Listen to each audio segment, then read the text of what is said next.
المرأة إذا لم تضبط بضوابط الشرع فإنها تفسد وتفسد في المجتمع.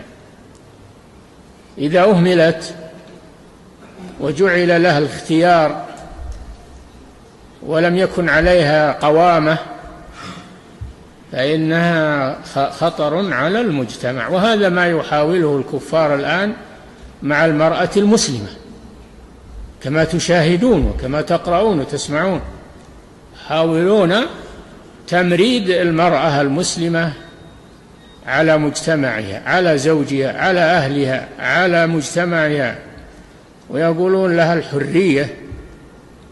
المرأة لها الحرية، هي إنسان لها حريتها، ولماذا تظلم؟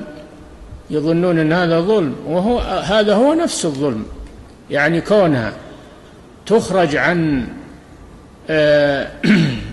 عن طورها وعن خلقتها ومكانتها في المجتمع، هذا هو الظلم. الظلم وضع الشيء في غير موضعه. فإذا وضعت المرأة في غير موضعها وأسند إليها أعمال الرجال وأسند إليها الأعمال التي لا تليق بها، ودفعت إلى الاختلاط وإلى كشف الحجاب وإلى الخلوة مع الرجل وإلى السفر وحدها بدون محرم، إذا تركت هذه الضوابط وأعطيت للمرأة الحرية الشيطانية، فإن هذا هو الظلم لها وللمجتمع. الواجب ضبطها، وهذا أصلح لها وأحسن لها.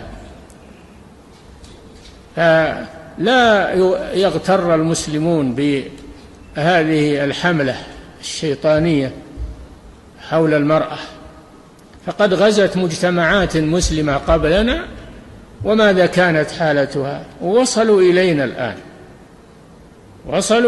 الآن في دعوتهم الباطلة نحو المرأة. فلنحذر من هذا ولنضبط نساءنا، ويكون لنا عليهن القوامة. الرجال قوامون على النساء بما فضل الله بعضهم على بعض وبما أنفقوا من أموالهم. فلنضبطها بضوابط الشرع، هذا خير لها،